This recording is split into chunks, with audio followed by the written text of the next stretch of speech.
Illum se nagħtu ħarsa lejn il-ħajja u l-kitba ta' Herbert Ganado. Kien avukat, president tal-Azzjoni Kattolika, editur, awtur u politiku. Għaliex huwa importanti fl-istorja riċenti ta' pajjiżna?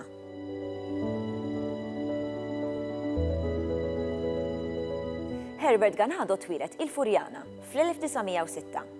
Studja fil-Liċeo u fl-Università ta' Malta, fejn igradwa bħala avukat fl-1931. Fl-Università kellu ħajja attiva fejn kien il-President tal-Kunsill Studenti Universitarji. Se naraw kif Ganado kompla b'din il-ħajja attiva fil-qasam tal-ġurnaliżmu u l-politika. Se nisimgħu għalfejn ġie eżiljat minn Malta. Ganado baqa' magħruf għax-xogħol monumentali tiegħu Rajt Malta Tinbidel. Dan ix-xogħol u awtobiografija maqsuma f'4 volumi. Fih jitkellem dwaru nnifsu, dwar il-familja tiegħu u dwar Malta. Herbert Ganado miet fl-1979.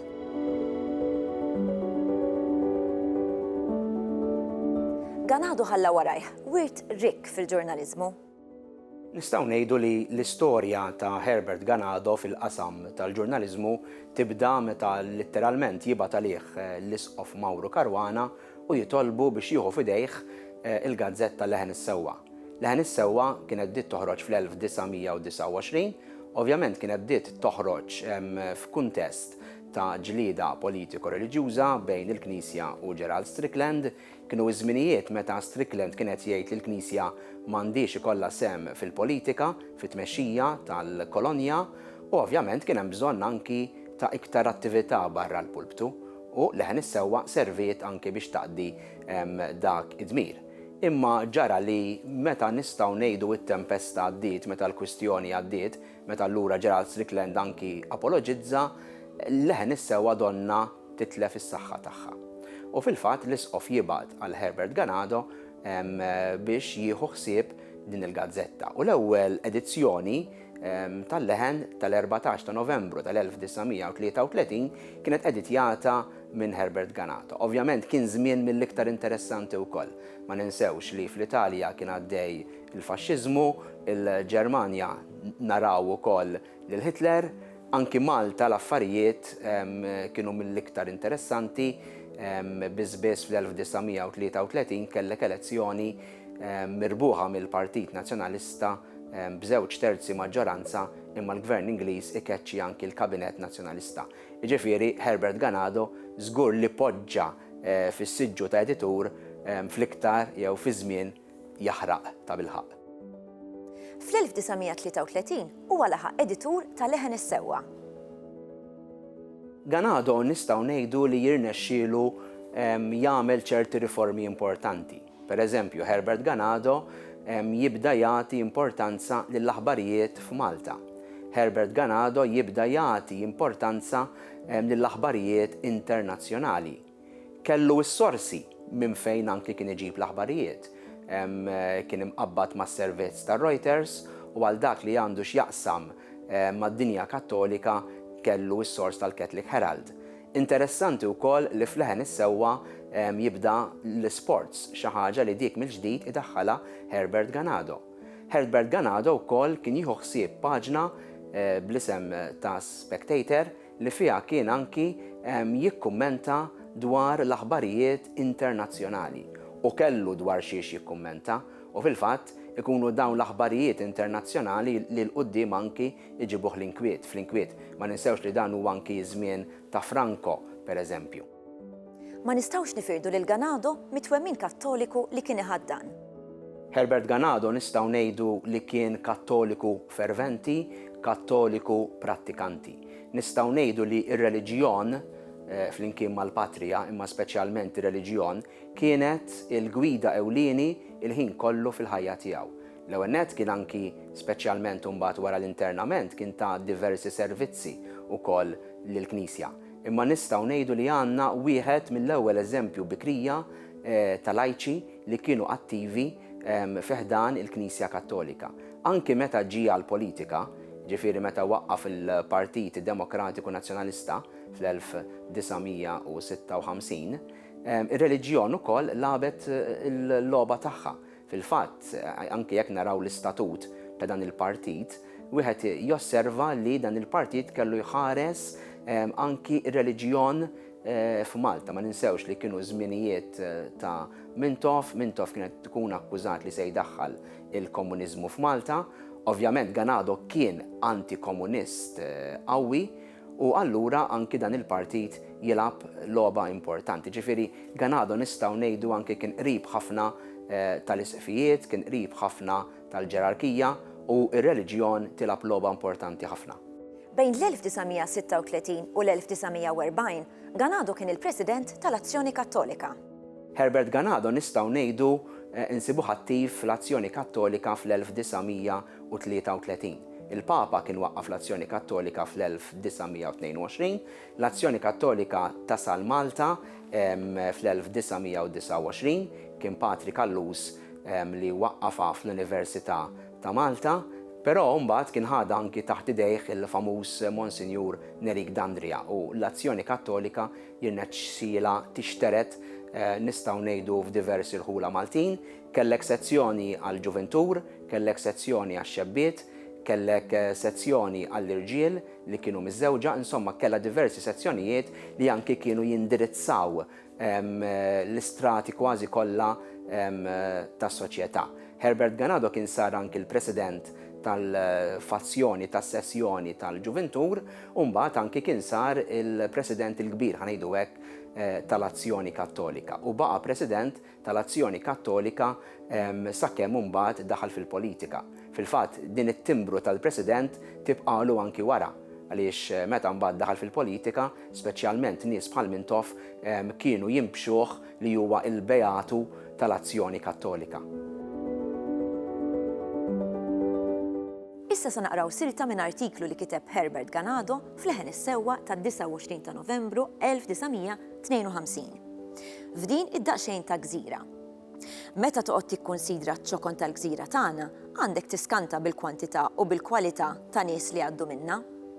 Jekk nieħdu biss il-personaġġi reali f'din is-sena għadu kemm kellna fostna ir-re u r-reġina tal-Iżvezja u l-Prinċipessa Alice tal-Greċja li oħt ir-Reġina tal-Iżvezja u oħt Lord Louis Mountbatten, l-ammiral tal-flotta tal-Mediterran, li hu tziju ta' Duke of Edinburgh. Aktarx illi fi frar sejjer ikollna fostna lir-re tan-Norveġja. Il-ħajja ta' Herbert Ganado ma kienx kollha wartu żgħar. Fl-1939 seħħ episodju li ħalla effett qawwi fuq ħajja Ganado.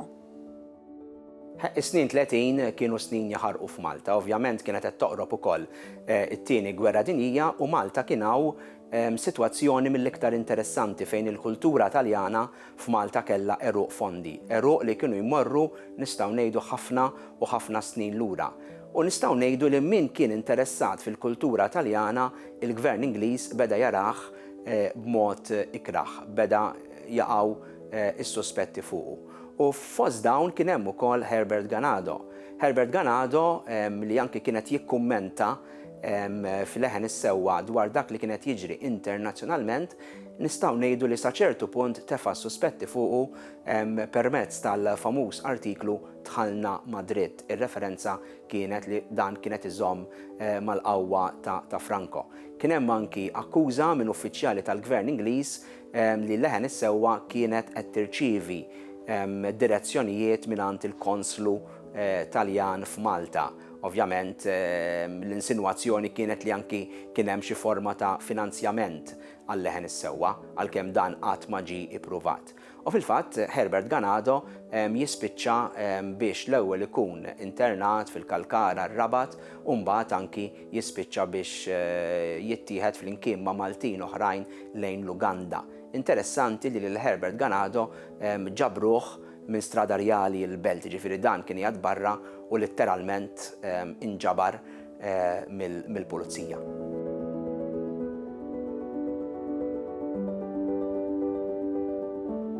Fil-verità kontra dawn in-nies qatt ma sar ġuri, ġifieri qatt ma tresqet l-ebda akkuża formali kontra tagħhom. Herbert Ganado kien attwalment wieħed minnhom, kienet saret anki pressjoni mill-Isqof Mauro Caruana biex din id-deċiżjoni ma tittieħedx. Nafu wkoll li n-nisa tal-internati fosthom Alda Ganado, il-mara ta' Herbert Ganado, kienet iltaqat ma' Monsignor Mikil Gonzi li dak iż-żmien kien l-isqof ta' Għawdex, imma dak iż-żmien Monsignor Gonzi kien interessat ukoll fil-ħatra ta' isqof għal Malta, imma minn din il-laqgħa mill-lider ukoll ma ħareġ xejn. Minħabba dan l-internament, Ganado spiċċa ġie eżiljat fl-Uganda. Ovvjament kellek perjodu twil imdaqqas mhux ħażin ukoll hemmhekk fl-Uganda, interessanti li f'Rajt Malta Tinbidel jirrakkonta wkoll f'dettalji kbar u mill-iktar interessanti dwar kif waslu, apparti ovvjament l-inċident tal-vapur jirrakkonta wkoll kif waslu fil-kamp ta' Entebbe. Ma kienx żgur żmien faċli, kien hemm min anki marat bil-malarja, il-ħajja fil-kamp ma kienx faċli, il-komunikazzjoni kienet mill-inqas, kienu jintużaw litri, iktar ma għadda żmien daw litri bdew jiġu anki iċċensurati, ġieli kienu jqumu anki argumenti fil-kamp, ġifieri Herbert Ganado jidħol anki fid-dettalji ta' dawn l-inċidenti. Nafu li pereżempju il-direzzjoni tal-kamp kienet iddeċidiet anke biex tiċċekkja il-kontenut ta' dawn litri li kienu din jibatu lill-familjari tagħhom, dawn kellhom jinkitbu bil-fors bl-Ingliż jew bit-Taljan. Issa ovvjament ma' dawn l-internati kellek anki nies li kienu jafu bil-Malti biss, fosthom kellek diversi ħaddiema tat-Tarzna. Ironikament kien hemm min anki spiċċa internat u spiċċa eżiljat sempliċement għaliex kien fanatiku tat-tim tal-futbol Taljan. Jiġifieri s-sitwazzjoni kienet ikkomplikata ġmiela u Herbert Ganado jirrakkonta li hu spiċċa anki jikteb litri ta' dawn in-nies biex ikunu jistgħu jikkomunikaw mal-familjari tagħhom. Anki hu hemm inċident ħelu meta mill-familjari tiegħu jirrakkuntawlu t-twelid tan-neputija tiegħu Maria Greg Ganado, poetessa li llum hija magħrufa u maħbuba minn kulħadd, li dawn batulu munita u minn dik il-munita huwa seta' jifhem li kienet twildet din it-tarbija ġdida fil-familja Ganado. Kif wieħed jista' jimmaġina din ma kienitx esperjenza feliċi. Imma Ganado kiteb xi ħaġa dwar din l-esperjenza partikolari? Rajt Malta Tinbidel wieħed mill-volumi nistgħu ngħidu li jipprovdi dettalji kbar dwar l-esperjenza fil-kamp, ġifieri jekk aħna rridu ritratt ta' dak li kienet jiġri fil-kamp, suġġettiv kemm huwa suġġettiv, Rajt Malta Tinbidel jaqdina. Kien hemm oħrajn li kitbu, pereżempju Albert Gauci, mistiedna tar-re, imma naħseb li ta' Herbert Ganado huwa wieħed mill-aqwa deskrizzjonijiet li għandna. Ma nixxi ngħidu f'Rajt Malta Tinbidel biss għandna wkoll il-deskrizzjoni ta' dakinhar li Herbert tawh l-awtorizzazzjoni biex imur isellem l-aħħar darba qabel l-internament lill-familja tiegħu, lil martu u lil uliedu. U naħseb hemm wieħed mill-aktar momenti kommoventi anki fl-istorja tal-autobiografiji Maltin. Ovvjament anki l-ispettur li mar miegħu jirrakkonta Ganado ikkommova ruħu. Aħseb wara li tkun qed tgħixhom. U d-deskrizzjonijiet huma ħajjin, huma vivaċi ħafna. Ovvjament il-familja kellha taqa' anki fuq missier Herbert imbagħad għal dak li huwa introjtu finanzjarju. Il-mara ta' Herbert kienet anki talbet għal xi għajnuna finanzjarja mill-Gvern Ingliż, imma din l-għajnuna qatt ma waslet. Ġiet rifjutata fil-fatt. U għalhekk nistgħu nimmaġinaw anki kif il-familja ta' Herbert għexet biss ma ninsewx li l-familja li Herbert u l-mara tiegħu Alda kienu ilhom miżżewġin biss 3 snin. Rajt Malta Tinbidel jibqa' wieħed minn dawk il-kotba monumentali tas-seklu 20. Ganado kellu stil partikolari ta' kitba biex iwassal dak li rid jgħid. Herbert Ganado naħseb joffrilna Malti mill-isbaħ, Malti mill-aqwa u jien ngħid ukoll li huwa Malti bilanċjat. Fis-sens li f'Herbert Ganado la tista' tgħidlu li huwa semitiku wisq, Herbert Ganado laqqas tista' tgħidlu li huwa Taljanizzat iżejjed, però huwa Malti ħanajtek tal-klassi li rċeviet ċerta edukazzjoni. Huwa Malti sabiħ u jien fil-fema tiegħi l-aqwa mumenti huwa meta Herbert jidħol anki fid-dettalji. Pereżempju, il-pranzu tal-Gran Mama tan-nanna tiegħu, id-dettalji li jagħti tal-affarijiet, tal-pożati u tal-fexfixo kollha marbuta mal-klassi soċjali għolja meta jpoġġu għall-ikel. Għandna pereżempju id-deskrizzjonijiet tiegħu meta huwa jgħid kif adatta ruħu biex mill-opra jaqbes għal pop. Għandna r-rakkont tal-ewwel lejl tiegħu mal-mara tiegħu fejn anki jagħti din id-deskrizzjoni tal-mara tiegħu qed tagħmel xara. Ġifieri hemm dawn id-deskrizzjonijiet ħelwin u Ganado huwa wkoll osservatur, ġifieri bosta drabi huwa l-bniedem li osserva. Xi drabi forsi jinħass is-sendikajr, imma ħafna drabi josserva anki biex jagħmel il-parallelizmu u anki biex jinsisti kemm inbidlet din is-soċjetà li wara kollox kienet vera l-aġenda ta' Rajt Malta tinbidel. Din l-autobiografija hija importanti wkoll minn lat storiku u politiku. Għalija personali nħoss li għandha valur kbir, hija importanti. Biss illum Rajt Malta tinbidel hija wkoll idjoma fl-ilsiem Malti, hija metafora. Ħafna nies jużawha għal kull xejn, imma ta' bilħaq naħseb ma setax isib titlu iktar preċiż. Jekk trid l-istorja tas-seklu 20, trid taqra il-Herbert Ganado. Nerġa' ngħid suġġettiv kemm huwa suġġettiv. Jekk trid storja tal-kultura Maltija kif żviluppat fis-seklu 20, trid taqra il-Herbert Ganado. Herbert Ganado wkoll joffri analiżi anki għax hu ħasem fiha ta' relazzjonijiet bejn Stat u Knisja, relazzjonijiet bejn Knisja u Imperu. Herbert Ganado hemmhekk jibqa' sors importanti. Grazzi wkoll għat traduzzjonijiet li jagħmel l-avukat Michael Refalo fil-lingwa Ingliża u forsi anki u l-adattamenti, Herbert Ganado llum anki nafu li jistgħu jagħmlu użu minnu anki nies li jiktbu l-istorja nies barranin. Pereżempju l-istoriku Jeffrey Hall jagħmel użu minn Herbert Ganado grazzi għat traduzzjoni li għandna. Ġifieri Herbert Ganado ikun dnub jekk litteralment jintesa fuq l-ixkafef.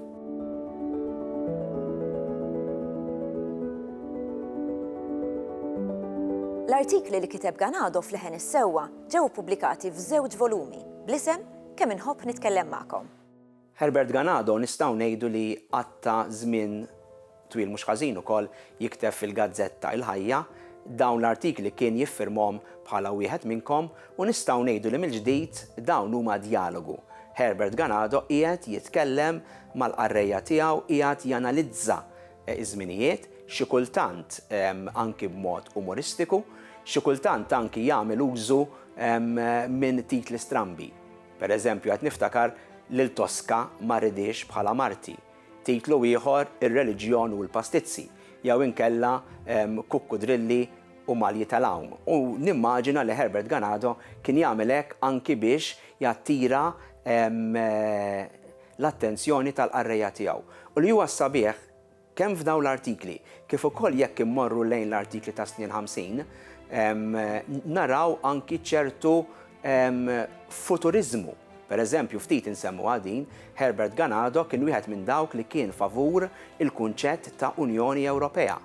Malta ssibet fl-Unjoni Ewropea fl-2004, imma Herbert Ganado diġà kien jitkellem dwar l-importanza tas-suq komuni, il-vantaġġi ta' suq komuni u ħwejjeġ bħal dawn.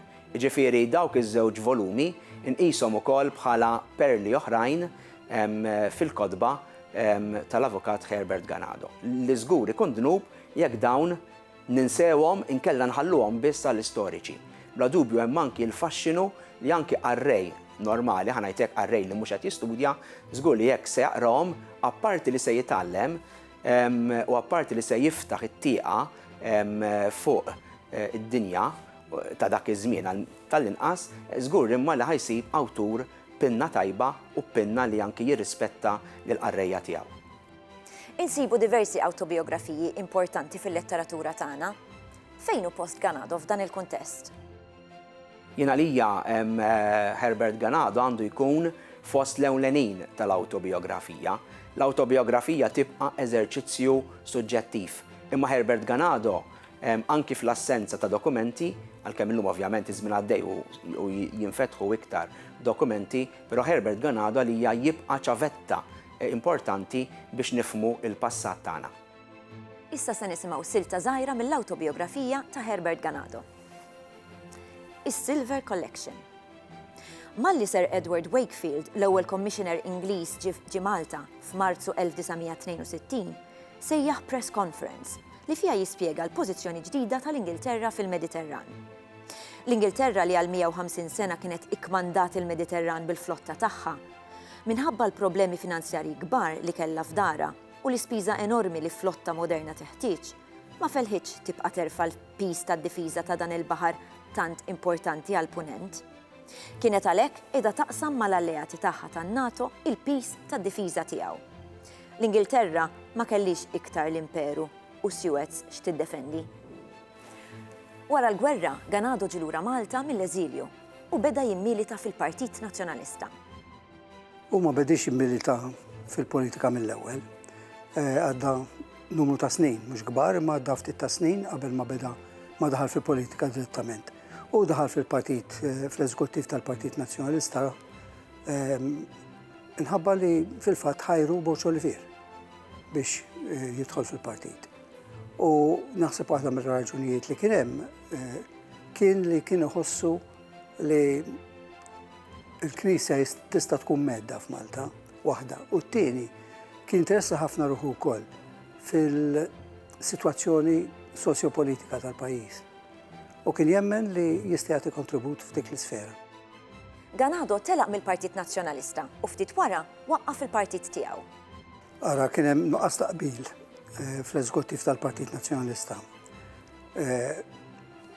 Fejn Ganado, anki kuġinu Albert u anki xi tnejn jew tlieta oħra, kienu iddejqu mill-fatt li Boċ Olivier kienet iżomm ir-rigni kollha tal-partit fidejh, dik l-ewwel ħaġa. Rridu li l-partit jieħu xejra aktar demokratika billi mhux kollox jibqa' indipendi fuq il-kap. Dik waħda mir-raġunijiet. It-tieni kien inkwetat ħafna bil-mod kif kienet interpretaw li Boċ Olivier kienet jaqaf lil Mintoff. Fi żmien li ma nsewx li bil-55 u l-58, 1955-58, Mintoff kien Prim Ministru ta' Malta. U f'dak il-perjodu inqalaw xi inċidenti, wieħed minnhom pereżempju kien meta tqaċċtu l-arbli tal-Redifusion. Hemmhekk Ganado kien ħada bi kbira ħafna, mhux waħdu fil-partit għax rawha bħala qatt qawwi ta' vjolenza u stennew li Boċ Olivier joħroġ jattakka u jikkritika lill-Prim Ministru fuq dak, mentri Boċ Olivier fil-fatt ma rridx jagħmel dan. U wara ħafna pressjoni fil-partit ħareġ bi statement fejn qal li għalkemm ma jaqbilx mal-metodi li juża Mintoff, però kien jifhem ir-raġunijiet għaliex ħabba li hu kien Prim Ministru jaf kif kienu jittrattawna l-Ingliżi. Kellek il-kwistjoni kbira mbagħad ta' meta rriżenja l-Gvern Laburista, il-Gvernatur talab lill-Partit Nazzjonalista biex jieħu l-Gvern fideh u Boċ Olivier irrifjuta. U raġuni li ta' kien qal li m'għandux mandat mingħand il-poplu. Ganado u oħrajn fil-partit għadu bi kbira għax jridu li Boċ Olivier jaċċetta li jagħmel gvern. U meta Boċ Olivier argumenta li in any case il-gvern mhux se jdum għax se jiġi sfidat għax ma kellux maġġoranza fil-Parlament, risposta tiegħu kienet imma l-elezzjoni immexxuha aħna. Din kienet marbuta mal-fellus li kien daħal f'moħħ Ganado li Boċ Olivier kien weak biex jikkombatti l-Mintoff. U li ma kienx lest li jġikillu l-Mintoff bil-qawwa kollha. U għalhekk u beda jara li il-partit għandu jiġu xprunat biex l-Mintoff jaqaf ħafna iżjed. Kien hemm ukoll bl-ebda dubju ta' xejn l-influenza tal-Duchess of Gonzi li kienet iħossu wkoll li l-Partit Nazzjonalista mhux jaqaf biżżejjed l-Mintoff. U dika waslet għall-qasma li saret. Minkejja li dal-partit kellu ħajja qasira, Ganado kontesta żewġ elezzjonijiet. Naħseb il-kontribut ta' Ganado f'dak l-elezzjonijiet prinċipalment kien kif kien jaraħu l-partit tiegħu li qed jiddefendu l-Knisja. Kien hawn il-biża' kbir dak iż-żmien li jekk jitla' Mintoff Malta issir Kuba fil-Mediterran. Orajt nafu li dinha kienet mhux realistika, imma fil-fatt kien hemm ħafna li kienu jemmnu għadi. Il-Knisja żgur kienet temmina u ħafna politiċi oħra kienu jemmnu għadi. U ħarġu prinċipalment biex jiddefendu l-Knisja. Imma rridu jiddefendu wkoll lill-pajjiż minn dak li kienu jaraw bħala il-pass maġġel li kienet jgħid li jrid jagħmel kemm il-Partit Nazzjonalista u kemm il-Partit Laburista, jiġifieri li ġiet tal-indipendenza. U ma kienu jemnu li Malta ma kienitx għadha f'sitwazzjoni li tuħu l-indipendenza kemm minħabba djufija ekonomika u kemm minħabba l-fatt li ma jkollix min joffri la sigurtà. Il-biża kienet ishom kienu jaħsbu daw kulħadd li mill-għada se tilqu barra l-Ingliżi u Malta tiġi miftuħa għal kull aggressur li jista' jkun fil-Mediterran. Daw kienu l-biżgħat kbar, il-biżgħat kbar tagħhom.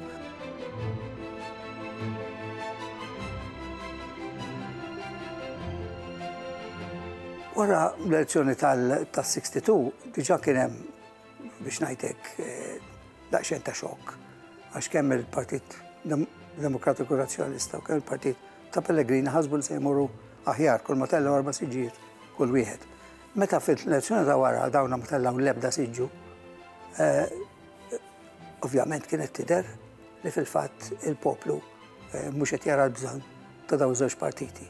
U għalhekk il-Partit ta' Ganado spiċċa fix-xejn għax ma kellux is-support rikjeż biex ikun jista' jkompli jġieled fil-kamp politiku. Naħseb ukoll li wara il-64 u meta l-indipendenza saret fatt, ħafna mill-biżgħat li kien hemm kienu bdew jonqsu ukoll. U